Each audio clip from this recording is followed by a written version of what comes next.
How do you feel about pop quizzes?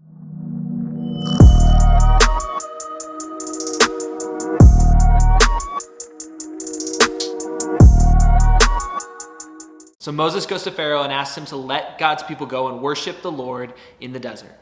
Pharaoh responds with anger. He makes their work harder. He takes away the straw so that the bricks they are making, they're harder to make. It takes more effort. It takes more time. They can't get the work done. And now the foremen are getting beaten and yelled at. And those are the leaders of this group of workers. The taskmasters over them are being harsh. And life is becoming harder so quickly for the Israelites that the foremen go to Pharaoh and cry out, "Why are you doing this? Why are you making our work even harder? It's hard enough being a servant.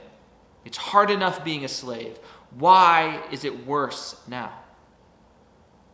And Pharaoh's response, it's anger.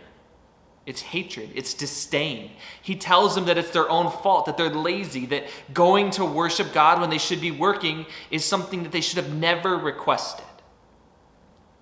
Now the foremen, who are Israelites themselves now, return to the people. And as they're exiting their discussion, their time with Pharaoh, they talk to Moses and Aaron, who are the ones who are saying to let the people go. And now they're angry with Moses and Aaron because they're suffering because of what they've done, because of them going to Pharaoh and asking for this freedom, this opportunity to worship the Lord. How do you feel about pop quizzes? I hate them. When I was in school, I hated them, especially because I was never prepared for them. Right? 50% of the time, I didn't study. The other 50% of the time, I was maybe confused by something. It never felt like I was ready for them. Until I had this teacher that gave us a quiz every week. But not every week did the quiz count. Right? Every week there was a quiz. Every Friday, I think, there was a quiz over everything cumulative for the semester. And every week we had to take a quiz, but not all of them counted. In fact, only about 5 or 6 quizzes counted for the whole semester. But every quiz was graded.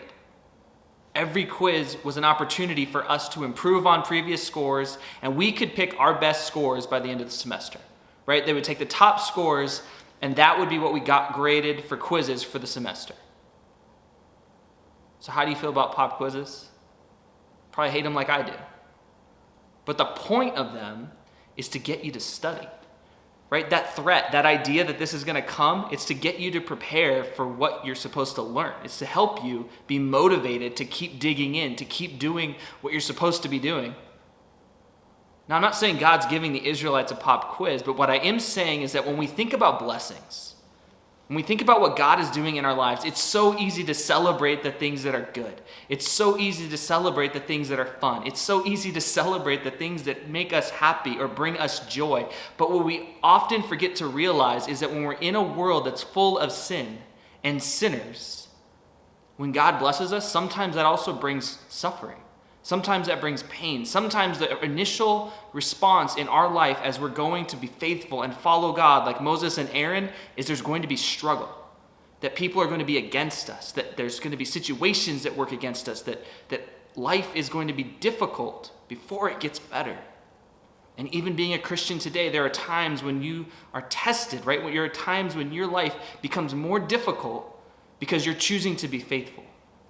Rather than follow the crowd, rather than live like everybody else, you're choosing to live a righteous life, a life that God has called you to, a life that God has given you the freedom to pursue. And sometimes in that freedom, there are others that want to tie you down. There are others that want to hold you back. There are others that want to stand in your way.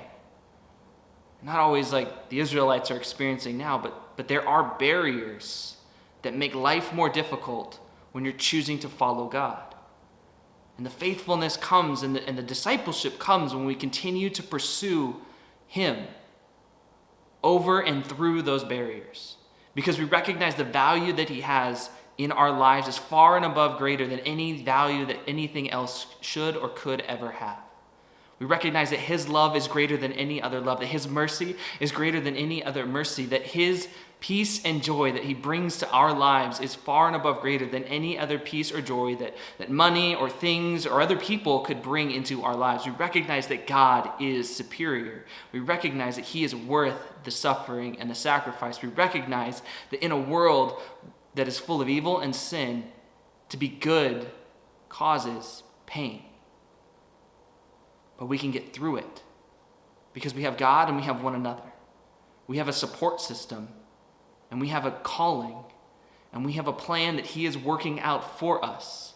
And so even in the midst of suffering, we can continue to endure because God is with us.